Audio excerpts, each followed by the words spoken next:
നമസ്കാരം. സകലമാന കേരളം തുടങ്ങുന്നു. ആദ്യം നോക്കാം പ്രധാന തലക്കെട്ടുകൾ. ജലസേചനം നിലച്ചതോടെ പാലക്കാട് വരൾച്ചാ ഭീഷണിയിൽ. ഉണങ്ങിയ നെൽപ്പാടത്തിന് കർഷകർ തീയിട്ടു. പ്രതിസന്ധിയായത് മീങ്കര ഡാമിൽ നിന്നും വെള്ളമെത്താത്തത്. 100 ഏക്കറിൽ നെൽകൃഷി ഉണങ്ങിയതായി കർഷകർ.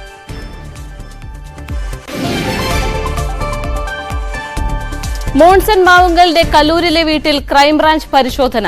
വീട്ടിൽ മോഷണം നടന്നുവെന്ന് മോൺസന്റെ മകൻ. കൈക്കൂലി വാങ്ങിയെന്ന ആരോപണം തള്ളി അന്വേഷണ ഉദ്യോഗസ്ഥൻ രംഗത്ത്. പിന്നിൽ ഗൂഢലക്ഷ്യമെന്ന് ഡിവൈഎസ്പി ആർ രസം. തലസ്ഥാന നഗരത്തിൽ പല ഭാഗങ്ങളിലും കുടിവെള്ളത്തിനായി കാത്തിരിപ്പ് തുടരുന്നു. കോർപ്പറേഷൻ ജലവിതരണം താറുമാറായിട്ട് ദിവസങ്ങൾ. കഴക്കൂട്ടം ആറ്റിൻകുഴിയിൽ റോഡിൽ കഞ്ഞിവെച്ച് നാട്ടുകാരുടെ പ്രതിഷേധം. കോഴിക്കോട് മെഡിക്കൽ കോളേജിലെ മരുന്ന് വിതരണം പ്രതിസന്ധിക്ക് പരിഹാരം. വിതരണം ഇന്ന് പുനരാരംഭിക്കും. കുടിശ്ശികയുടെ പകുതി വെള്ളിയാഴ്ച നൽകും. തിരുവനന്തപുരം ഒറ്റൂരിൽ ഗർഭിണിയായ യുവതി മരിച്ച നിലയിൽ. മരിച്ചത് പേരേറ്റിൽ സ്വദേശിനി ലക്ഷ്മി.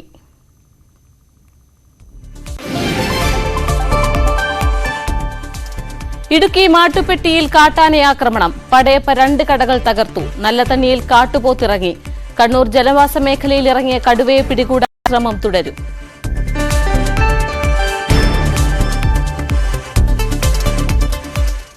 വിശദമായി വാർത്തകൾ നോക്കാം. പുരാവസ്തു തട്ടിപ്പ് കേസ് പ്രതി മോൺസൺ മാവുങ്കലിന്റെ കല്ലൂരിലെ വീട്ടിൽ ക്രൈംബ്രാഞ്ച് പരിശോധന തുടരുകയാണ്.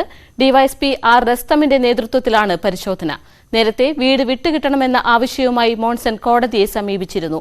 ക്രൈംബ്രാഞ്ചിന്റെ കസ്റ്റഡിയിലുള്ള വീട്ടിൽ മോഷണം നടന്നുവെന്ന് മോൺസൺ മാവുങ്കലിന്റെ മകൻ പരാതി പറഞ്ഞിരുന്നു. സംഭവത്തിൽ കോടതി ക്രൈംബ്രാഞ്ചിൽ നിന്നും റിപ്പോർട്ട് തേടിയിട്ടുണ്ട്. കേസിൽ കൈക്കൂലി വാങ്ങിയെന്ന ആരോപണം തള്ളി അന്വേഷണ ഉദ്യോഗസ്ഥൻ രംഗത്ത് വന്നു. തനിക്കെതിരെ ഉയർന്ന ആരോപണത്തിന് പിന്നിൽ ഗൂഢലക്ഷ്യമാണെന്നും അദ്ദേഹം പറഞ്ഞു.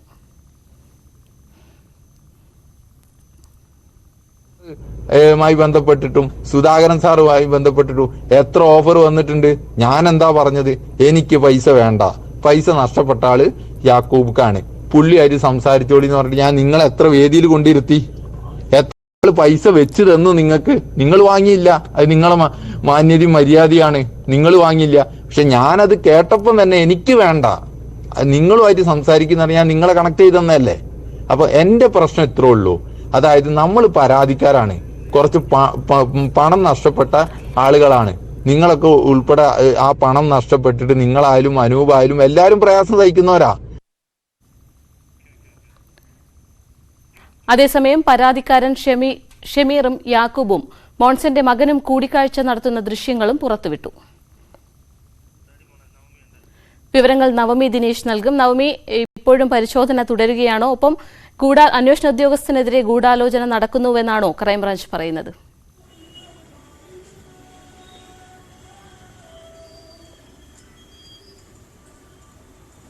പാർവതി, ക്രൈംബ്രാഞ്ചിന്റെ അന്വേഷണം അവസാനിച്ചിട്ടുണ്ട്. ഇതിൽ പ്രധാനപ്പെട്ട 2 കാര്യങ്ങളാണ് ഇന്ന് അന്വേഷണത്തിൽ കണ്ടെത്തിയത്. ഒന്നാമത്തെ കാര്യം, ആ വീട്ടിൽ മോഷണം നടന്നിട്ടുണ്ടെന്ന് പോലീസ് സ്ഥിരീകരിക്കുന്നുണ്ട്. ഈ കേസുമായി ബന്ധപ്പെട്ട് ഈ മോൺസന്റെ വീട് പൂട്ടുന്നതിന് മുൻപ്, അതായത് പോലീസിന്റെ തന്നെ കസ്റ്റഡിയിലായിരുന്നു ഈ വീടുണ്ടായിരുന്നത്. കുറച്ചുനാള് പോലീസിന്റെ സുരക്ഷയും ഈ വീട്ടിൽ ഏർപ്പെടുത്തിയിരുന്നു. അതിനുശേഷമാണ് പോലീസുകാരെ പിൻവലിച്ചത്. അതിനുശേഷമാണ് ഈ വീട്ടിൽ മോഷണം നടന്നതെന്ന് പോലീസും സ്ഥിരീകരിക്കുന്നുണ്ട്. എന്തായാലും ലോഹങ്ങളടക്കം, വിലപ്പെട്ട ഒരു സിംഹത്തിന്റെ പ്രതിമ അടക്കം വിലപ്പെട്ട കുറച്ച് സാധനങ്ങൾ ആ വീട്ടിൽ നിന്നും മോഷണം പോയെന്ന് പോലീസ് സ്ഥിരീകരിക്കുകയും ചെയ്തിട്ടുണ്ട്. മോൺസന്റെ മകൻ നൽകിയ പരാതിയിലായിരുന്നു ഇന്നത്തെ അന്വേഷണം. മറ്റൊന്ന്, ആ വീട് മോൺസൺ വാടകയ്ക്കായിരുന്നു താമസിച്ചുകൊണ്ടിരുന്നത്. ആ വീട്ടിന്റെ ഉടമസ്ഥന് തിരികെ നൽകണമെന്ന് ഹൈക്കോടതി കഴിഞ്ഞ ദിവസം ഉത്തരവിട്ടിരുന്നു. ഇതിന്റെ അടിസ്ഥാനത്തിൽ ഈ വീട്ടിലുള്ള മോൺസന്റേതായിട്ടുള്ള ഈ തട്ടിപ്പിന് ഉപയോഗിച്ച പുരാവസ്തുക്കളെല്ലാം ആ വീട്ടിൽ നിന്ന് നീക്കം ചെയ്തതിനു ശേഷം ഉടമസ്ഥന് തിരിച്ചു നൽകുകയും ചെയ്യും. ഈ 2 കാര്യങ്ങളാണ് ക്രൈംബ്രാഞ്ച് ഉദ്യോഗസ്ഥർ ഇന്ന് അന്വേഷണം നടത്തുകയും അവിടെ ഉണ്ടായിരുന്ന കാര്യങ്ങൾ, മോഷണം പോയി നടക്കമുള്ള കാര്യങ്ങൾ സ്ഥിരീകരിക്കുകയും ഈ വീട് തിരിച്ചുടമസ്ഥന് നൽകുകയും ചെയ്തുവെന്ന ഈ 2 കാര്യങ്ങളാണ് പറഞ്ഞത്. അതോടൊപ്പം തന്നെ ഈ പരാതിക്കാരനായ യാക്കൂബ് ഒരു ആരോപണവുമായി രംഗത്തെത്തിയിരുന്നു. അതായത് അന്വേഷണ ഉദ്യോഗസ്ഥനായ റസ്റ്റം ഈ പരാതിയുമായി ബന്ധപ്പെട്ട് കൈക്കൂലി വാങ്ങിയിട്ടുണ്ടായിരുന്നു, തന്നിൽ നിന്നും പണം വാങ്ങി ഈ കേസുമായി ബന്ധപ്പെട്ട് എന്നൊരു ആരോപണം ഉന്നയിച്ചിരുന്നു. ഇത് പൂർണ്ണമായും അന്വേഷണ ഉദ്യോഗസ്ഥരിൽ നിന്ന് തള്ളുകയും ചെയ്തു. അദ്ദേഹം പറയുന്നത് താൻ ഈ കേസ് ഏറ്റെടുക്കുന്നതിന് മുൻപ്, അതായത് അന്വേഷണ ചുമതല ഏറ്റെടുക്കുന്നതിന് മുൻപാണ് ഈ താൻ പണം കൈമാറി എന്നുള്ളൊരു കണക്ക് ഇവർ പറയുന്നത്. അതെങ്ങനെയാണ് താനാണ് ഈ അന്വേഷണം നടത്തുന്നതെന്ന് ഇവർക്ക് മനസ്സിലായി. ഇതിൽ നിന്ന് തന്നെ ഇവർ ഒരു കെട്ടിച്ചമച്ച ഒരു ആരോപണമാണ്, തന്റെ ക്രെഡിബിലിറ്റി നശിപ്പിക്കുന്നതിന് വേണ്ടി അല്ലെങ്കിൽ പോലീസിനെ സംശയത്തിന്റെ മുന്നിൽ നിർത്തുന്നതിന് വേണ്ടിയിട്ടുള്ള നീക്കമാണ് ഈ പരാതിക്കാർ നടത്തുന്നത്. താൻ അന്വേഷണം ഏറ്റെടുക്കുന്നതിന് മുൻപ് എങ്ങനെയാണ് തനിക്കിവർ പണം നൽകുക?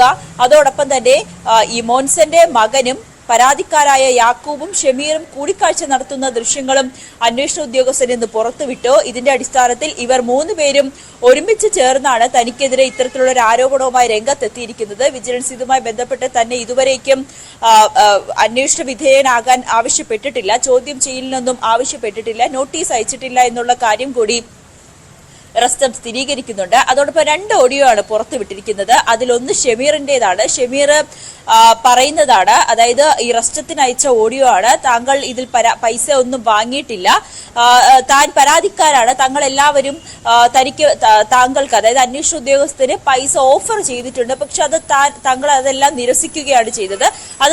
അത് അദ്ദേഹത്തിന്റെ വലിയ മനസ്സാണ്, അല്ലെങ്കിൽ അന്വേഷിക്കുന്ന ഉദ്യോഗസ്ഥനായതുകൊണ്ട് താൻ അതെല്ലാം നിരാകരിക്കുകയാണ് ചെയ്തത് എന്നുള്ള ഓഡിയോ ആണ്. മറ്റൊന്ന് ഈ അതായത് ഈ പോക്സോ കേസ്, മോൻസൺ മാവുങ്കൽ ഉൾപ്പെട്ട പോക്സോ കേസിലെ അതിജീവിതയുടെ പെൺകുട്ടിയുടെ ബന്ധുവിന് ഈ പരാതിക്കാരനായ ആൾ കൊടുക്കുന്ന പൈസയുടെ കണക്കുകൾ, അതായത് 10,000 രൂപ അവരുടെ അക്കൗണ്ടിലേക്ക് കൊടുക്കണമെന്ന തരത്തിൽ പ്രചരിക്കുന്ന പറയുന്ന ഒരു ഓഡിയോ കൂടിയാണ് ഇപ്പോൾ പുറത്തുവിട്ടിരിക്കുന്നത്. എന്തായാലും ഇന്ന് പരാതിക്കാരൻ യാക്കൂബ് ഉന്നയിക്കുന്ന ആരോപണങ്ങളെല്ലാം പൂർണ്ണമായും അന്വേഷണ ഉദ്യോഗസ്ഥൻ തള്ളുകയാണ്. അതോടൊപ്പം തന്നെ ക്രൈംബ്രാഞ്ചിന്റെ അന്വേഷണം ഇത് ശരിയായ വിധത്തിൽ തന്നെയാണ് മുന്നോട്ട് പോകുന്നതെന്നും തന്നെ ഇതുവരേക്കും വിജിലൻസ് ഈ കേസുമായി ബന്ധപ്പെട്ട് വിളിച്ചിട്ടില്ല എന്നും വിളിച്ചാൽ പൂർണ്ണമായി എല്ലാ രേഖകളും ഹാജരാക്കാൻ താൻ തയ്യാറാണെന്നും റസ്റ്റം വ്യക്തമാക്കുകയും ചെയ്തു.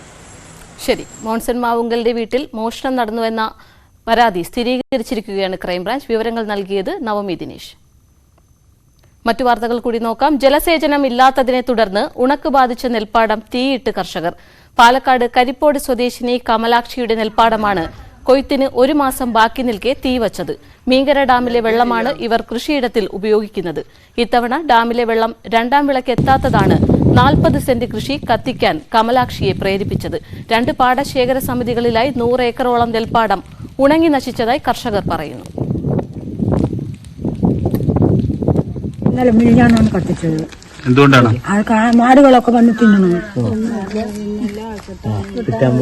കിട്ടാനും വഴിയില്ല, മാടുകളും വന്ന് തിന്നു. വെള്ളം ഇത്ര കിട്ടിയില്ല, ഇവിടെ വെള്ളം കിട്ടിയിട്ടേ ഇല്ല. മഴ പെയ്തിട്ടുള്ള വെള്ളം എന്നുള്ളൂ.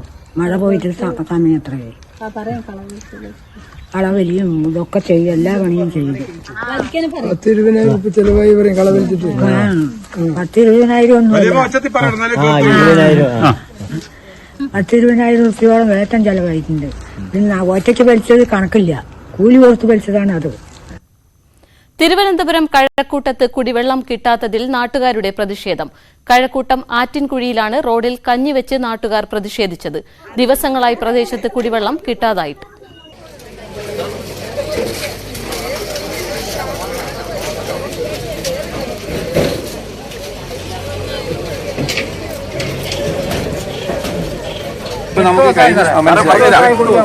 സാറേ, ഈ ലെയർ ഇവിടെ അവിടെ തൊട്ട് ഇതിന്റെ ലെയറിന് തൊട്ട് താഴെ പാറയാണ്.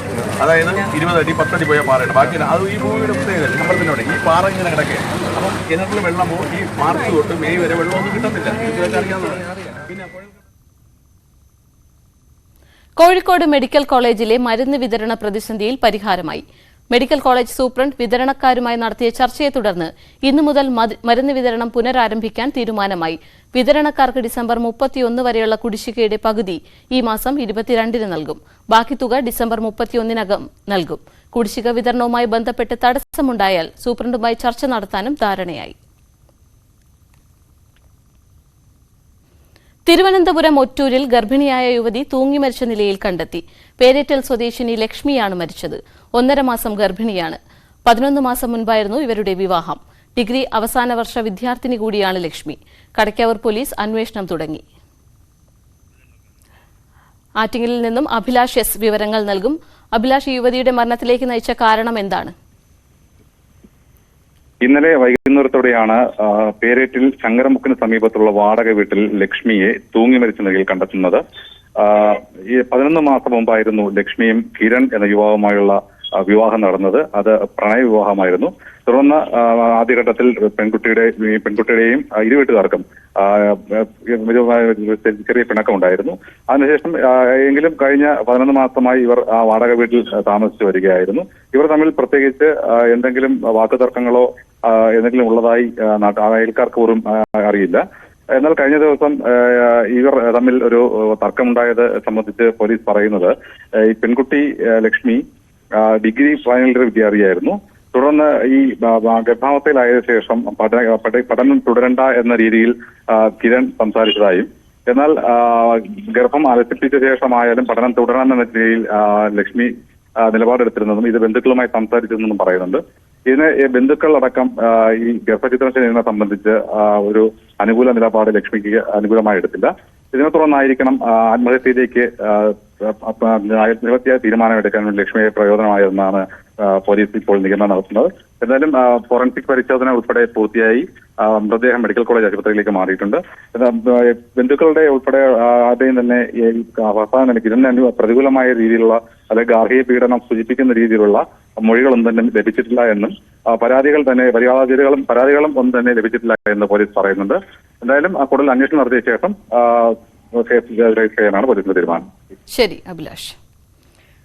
കോഴിക്കോട് കൊടിയത്തൂർ പഞ്ചായത്ത് സെക്രട്ടറിയെ നാട്ടുകാർ ഉപരോധിച്ചു. പ്രദേശത്ത് ക്വാറിക്ക് അനുകൂലമായി റിപ്പോർട്ട് നൽകിയതിൽ പ്രതിഷേധിച്ചായിരുന്നു ഉപരോധം. ഗോതമ്പ റോഡ് തോണിച്ചാൽ പ്രദേശത്തെ ക്വാറികൾ തമ്മിൽ ബന്ധിപ്പിച്ച് നിർമ്മിക്കുന്ന റോഡ് പ്രവൃത്തിക്കെതിരെ നേരത്തെ പ്രതിഷേധം ഉയർന്നിരുന്നു.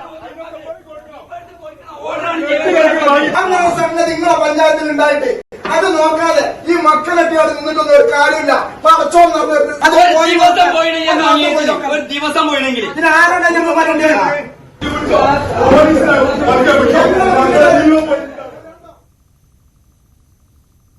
സംസ്ഥാനത്ത് വന്യജീവി ആക്രമണങ്ങൾക്ക് ഇന്നും അറുതിയില്ല. കണ്ണൂർ അടയ്ക്കാത്തോട് നാട്ടിലിറങ്ങിയ കടുവയെ പിടികൂടാൻ സാധിക്കാതെ വനം വകുപ്പ്.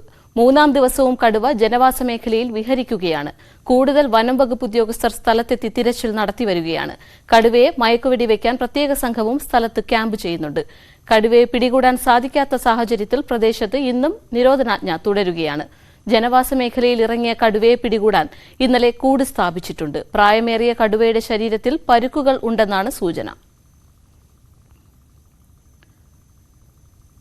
വനം വകുപ്പിനെതിരെ വിമർശനവുമായി മാങ്കുളം ജനകീയ സമരസമിതി.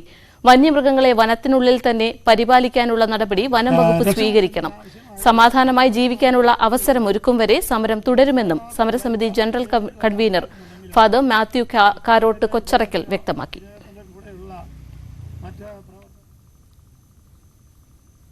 ഇടുക്കി മാട്ടുപ്പെട്ടിയിൽ കാട്ടാനയാക്രമണം. പടയപ്പ 2 കടകൾ തകർത്തു. 2 ദിവസത്തിനിടെ 3-ാമത്തെ കടയാണ് പടയപ്പ തകർക്കുന്നത്. മാട്ടുപ്പെട്ടി ബോട്ടിംഗ് സെന്ററിന് സമീപത്ത് കഴിഞ്ഞ ദിവസം ഇറങ്ങിയ കാട്ടാന വഴിയോരത്തെ പെട്ടിക്കടകൾ തകർക്കുകയും വിനോദസഞ്ചാരികളുടെ അടക്കം വാഹനം തടയുകയും ചെയ്തിരുന്നു.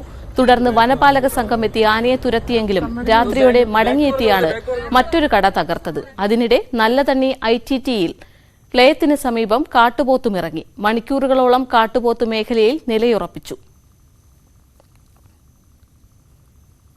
കോഴിക്കോട് താമരശ്ശേരിയിൽ ബൈക്ക് നിയന്ത്രണം വിട്ടുമറിഞ്ഞ് സഹോദരങ്ങൾക്ക് പരുക്ക്. പൂവാറൻതോട് സ്വദേശികളായ സനോജ്, സഹോദരൻ വിനോജ് എന്നിവർക്കാണ് പരുക്കേറ്റത്. സംസ്ഥാന പാതയിൽ താമരശ്ശേരി വെഴുപ്പൂരിൽ ഉച്ചയ്ക്കാണ് അപകടമുണ്ടായത്. മറ്റൊരു വാഹനത്തെ മറികടക്കുന്നതിനിടെ നിയന്ത്രണം വിട്ട് മറിയുകയായിരുന്നു.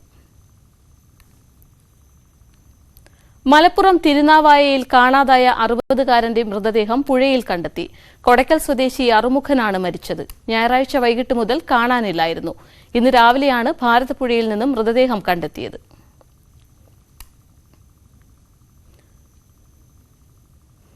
മലപ്പുറം ചമ്രവട്ടം പാലത്തിനടിയിൽ സുഹൃത്തുക്കൾക്കൊപ്പം കക്ക വാരാൻ ഇറങ്ങിയ യുവാവ് മുങ്ങി മരിച്ചു. കാടഞ്ചേരി സ്വദേശി പ്രദീപാണ് മരിച്ചത്. ഞായറാഴ്ച വൈകിട്ട് 6 മണിയോടെയാണ് സംഭവമുണ്ടായത്. 5 പേരടങ്ങുന്ന സംഘമാണ് കക്ക വാരാനായി പുഴയിൽ ഇറങ്ങിയത്. തുടർന്ന് പ്രദീപിനെ കാണാതാവുകയായിരുന്നു. പൊന്നാനിയിൽ നിന്നെത്തിയ ഫയർഫോഴ്സും നാട്ടുകാരും ചേർന്ന് നടത്തിയ തിരച്ചിലിലാണ് മൃതദേഹം കണ്ടെത്തിയത്. കോതമംഗലം കാഞ്ഞിരവേലിയിൽ വീട്ടമ്മ കാട്ടാന ആക്രമണത്തിൽ മരിച്ച സംഭവത്തിൽ ഡീൻ കുര്യാക്കോസ് MP കോതമംഗലം പോലീസ് സ്റ്റേഷനിലെത്തി മൊഴി നൽകി. മൃതദേഹവുമായി കോതമംഗലം ടൌണിൽ പ്രതിഷേധിച്ച സംഭവത്തിലാണ് MP അടക്കമുള്ളവർക്കെതിരെ കേസെടുത്തത്. 1 മണിക്കൂർ മൊഴിയെടുപ്പ് നീണ്ടു.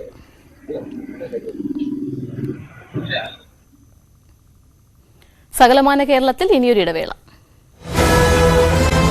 തിരികെ വാർത്തകളിലേക്ക്. മൂവാറ്റുപുഴ വാളകത്ത് ATM തകർത്തു. പുലർച്ചെയാണ് സംഭവം. പണം നഷ്ടപ്പെട്ടിട്ടില്ല. ATMനകത്തെ ക്യാമറകൾ നീക്കം ചെയ്ത നിലയിലാണ്. നീക്കിയ ക്യാമറകൾ ബാങ്കിന് പുറകുവശത്ത് ഉപേക്ഷിച്ച നിലയിൽ കണ്ടെത്തി. കല്ലുപയോഗിച്ച് ATM തകർക്കാനായിരുന്നു ശ്രമം. പോലീസ് അന്വേഷണം തുടങ്ങി.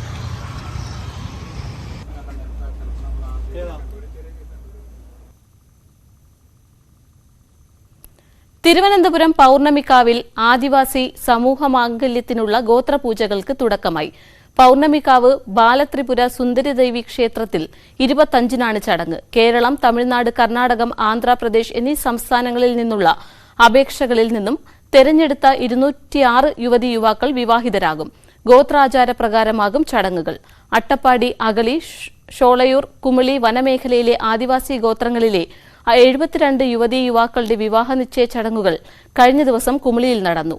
അഘോരി സന്യാസി സ്വാമി കൈലാസപുരി അടുത്ത തിങ്കളാഴ്ച നടക്കുന്ന വിവാഹത്തിന് കാർമ്മികത്വം വഹിക്കും. പ്രശസ്തമായ വിവിധ മഠങ്ങളിലെ മഠാധിപതികളും ആത്മീയ ആചാര്യന്മാരും വിവാഹ ചടങ്ങിൽ പങ്കെടുക്കുമെന്ന് ഭാരവാഹികൾ അറിയിച്ചു.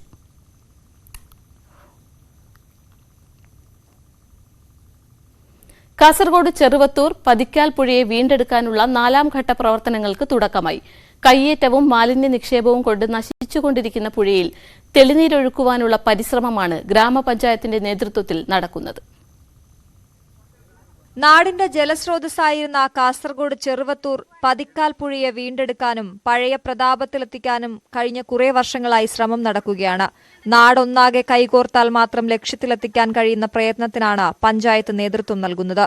ചെറുവത്തൂർ ഗ്രാമപഞ്ചായത്തിന്റെ തീരപ്രദേശങ്ങളായ കാരിയിൽ, പാതിക്കാൽ, തുരുത്തി, ഓർക്കുളം പ്രദേശങ്ങളിലൂടെ ഒഴുകുന്ന പുഴയെ സംരക്ഷിക്കാൻ 2018 മുതൽ ശുചീകരണ പ്രവർത്തനങ്ങൾ നടത്തുന്നുണ്ട്. തെളിനീരൊഴുകും നവകേരളം പദ്ധതിയുടെ ഭാഗമായാണ് പ്രവർത്തനങ്ങൾ മുന്നോട്ടു പോകുന്നത്. ജൈവ അജൈവ മാലിന്യങ്ങൾ നിറഞ്ഞ പുഴയെ പുനരുജ്ജീവിപ്പിക്കാൻ നാട്ടുകാരിൽ ബോധവൽക്കരണവും നടത്തുന്നുണ്ട്.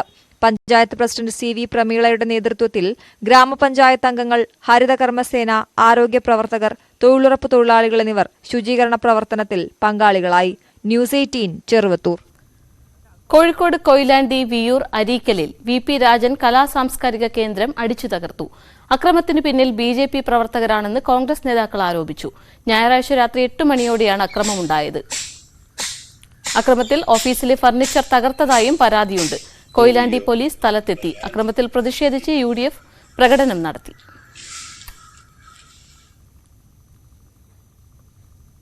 തൃശൂരിൽ ഓടിക്കൊണ്ടിരുന്ന ടോറസ് ലോറിക്ക് തീപിടിച്ചു. ഡിവൈൻ ധ്യാന കേന്ദ്രത്തിന് സമീപമാണ് സംഭവം. കോയമ്പത്തൂരിൽ നിന്ന് വരികയായിരുന്ന ലോറിക്കാണ് തീപിടിച്ചത്. ബ്രേക്ക് ജാമായി പുക പടർന്ന് തീ പിടിക്കുകയായിരുന്നു.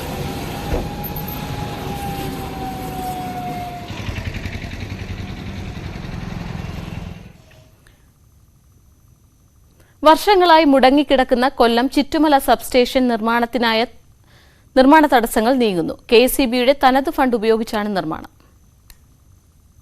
കിഴക്കേ കല്ലട, മൺട്രോ തുരുത്ത്, പവിത്രേശ്വരം മേഖലകളിലെ വൈദ്യുതി പ്രതിസന്ധിക്ക് പരിഹാരം കാണാൻ 2008-ലാണ് ചിറ്റുമലയിൽ സബ്സ്റ്റേഷൻ അനുവദിച്ചത്. സബ്സ്റ്റേഷന് 1.75 ഏക്കർ ഭൂമി വാങ്ങി മണ്ണിട്ടുയർത്തി ചുറ്റുമതിൽ ഉൾപ്പെടെയുള്ള അടിസ്ഥാന സൗകര്യങ്ങളുടെ നിർമ്മാണം പൂർത്തിയാക്കിയിരുന്നു. നിലവിൽ കുണ്ടറ 220 kV സബ്സ്റ്റേഷനിൽ നിന്നാണ് കിഴക്കേ കല്ലട, മൺട്രോ തുരുത്ത് പ്രദേശങ്ങളിൽ വൈദ്യുതി എത്തുന്നത്. വളരെ ദൈർഘ്യമേറിയ ഫീഡറുകളിൽ എവിടെ തകരാർ സംഭവിച്ചാലും എല്ലായിടവും വൈദ്യുതി മുടങ്ങുന്നതും പതിവായിരുന്നു. KSEBയുടെ തനത് ഫണ്ട് ഉപയോഗിച്ചുകൊണ്ട് 12,70,00,000 രൂപ അനുവദിച്ചിട്ട് അതിന്റെ പണി ഉടൻ തന്നെ ആരംഭിക്കാൻ വേണ്ട നടപടികൾ ഉടൻ തന്നെ ഉണ്ടാവും. അത് KSEBക്ക് ഇപ്പോൾ ഇച്ചിരി ഫണ്ടിന്റെ ബുദ്ധിമുട്ടുകളുണ്ട്. അതുകൊണ്ട് 6 മാസത്തിനകം തന്നെ ഈ പദ്ധതി ആരംഭിക്കും. തുടങ്ങാൻ സാധിക്കുമെന്നുള്ളതാണ് മന്ത്രി നമ്മുടെ അടുത്ത് പറഞ്ഞത്. പഠനത്തിലൂടെ അനുകൂല റിപ്പോർട്ട് ലഭിച്ചതോടെ പദ്ധതി ബോർഡിന്റെ തനത് ഫണ്ട് ഉപയോഗപ്പെടുത്തി നിർമ്മാണം നടത്താൻ തീരുമാനിക്കുകയായിരുന്നു. 12.7 കോടി രൂപ എസ്റ്റിമേറ്റ് വരുന്ന പദ്ധതിയുടെ രേഖ തയ്യാറാക്കി സമർപ്പിച്ചതോടെ നിർമ്മാണം ഉടൻ ആരംഭിക്കാൻ കഴിയുമെന്ന പ്രതീക്ഷയിലാണ്. ന്യൂസ് 18 കൊട്ടാരക്കര. തിരുവനന്തപുരം വെള്ളറടയിൽ വീട് കയറിയ ആക്രമണം. കോവില്ലൂർ അടീക്കലം സ്വദേശി ശ്യാമളയുടെ വീട്ടിലാണ് 4-അംഗ സംഘം ആക്രമണം നടത്തിയത്. കുടുംബപരമായ തർക്കങ്ങളാണ് ആക്രമണത്തിന് പിന്നിലെന്നാണ് പോലീസ് പറയുന്നത്. ആക്രമണത്തിൽ ശ്യാമളയ്ക്കും സഹോദരി പുത്രൻ രതീഷിനും പരിക്കേറ്റു. സംഭവവുമായി ബന്ധപ്പെട്ട് 2 പേർ പോലീസ് കസ്റ്റഡിയിലുണ്ട്. പരിക്കേറ്റവർ തിരുവനന്തപുരം മെഡിക്കൽ കോളേജ് ആശുപത്രിയിൽ ചികിത്സയിലാണ്.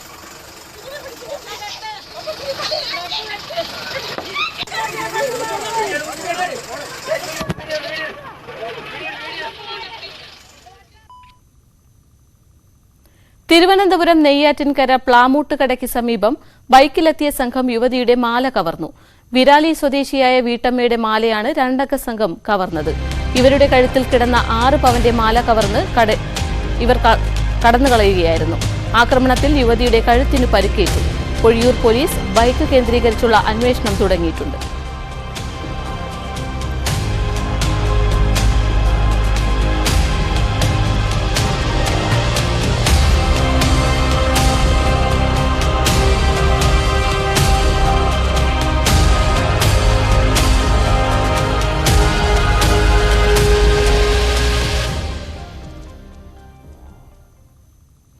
തൃശൂർ ചേലക്കരയിൽ മാല പൊട്ടിക്കാൻ ശ്രമിച്ച യുവതിയെ പിടികൂടി. ബസ്സിലെ യാത്രക്കാരിയുടെ മാലയാണ് ഇവർ പൊട്ടിക്കാൻ ശ്രമിച്ചത്. തമിഴ്നാട് സ്വദേശിനിയാണ് സ്ത്രീകൾ പിടികൂടിയത്. പൊള്ളാച്ചി സ്വദേശിനിയാണെന്നും ഭിക്ഷാടനത്തിനായാണ് ചേലക്കരയിൽ എത്തിയതെന്നും യുവതി നാട്ടുകാരോട് പറഞ്ഞു.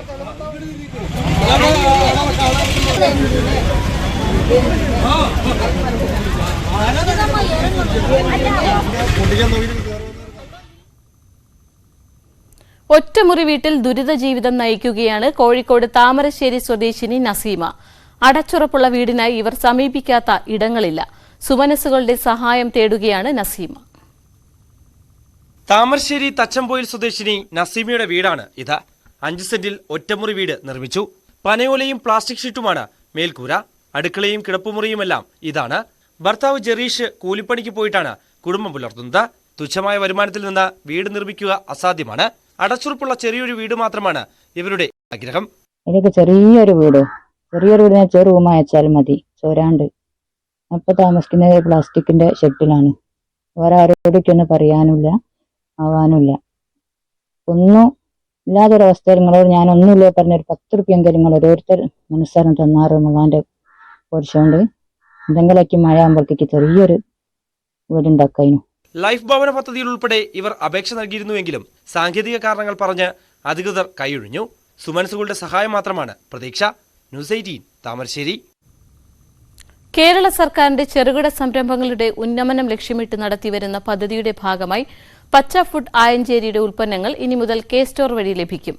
വിതരണോദ്ഘാടനം വാർഡ് മെമ്പർ വാസുവിന്റെ അധ്യക്ഷതയിൽ Thuneri block panchayat president Vanaja KP നിർവഹിച്ചു. ചടങ്ങിൽ block member Najeema Beevi, Chinnan Pacha food product manager Sunil Parambath എന്നിവർ സംസാരിച്ചു. ഇനി സ്വർണം വെള്ളി നിരക്കുകൾ. കവിത ഗോൾഡ് ആൻഡ് ഡയമണ്ട്സ് ഇന്നത്തെ സ്വർണം വെള്ളി നിരക്കുകൾ നിങ്ങൾക്കായി സമർപ്പിക്കുന്നത്. വലിയ സ്വപ്നങ്ങൾ, വലിയ സന്തോഷങ്ങൾ, വലിയ collection. Kavitha gold and diamonds. സ്വർണം 22 ക്യാരറ്റ് ഗ്രാമിന് 6000 രൂപ, പവന് 48,000 രൂപ. സ്വർണം 18 ക്യാരറ്റ് ഗ്രാമിന് 5010 രൂപ, പവന് 40,080 രൂപ. വെള്ളി ഗ്രാമിന് 80 രൂപ, കിലോ 80,000 രൂപ. കവിത ഗോൾഡ് ആൻഡ് ഡയമണ്ട്സ് ഇന്നത്തെ സ്വർണം വെള്ളി നിരക്കുകൾ നിങ്ങൾക്കായി സമർപ്പിക്കുന്നത്. വലിയ സ്വപ്നങ്ങൾ, വലിയ സന്തോഷങ്ങൾ, വലിയ collection. Kavitha gold and diamonds. സകലമാന കേരളം പൂർണ്ണമാകുന്നു. നമസ്കാരം.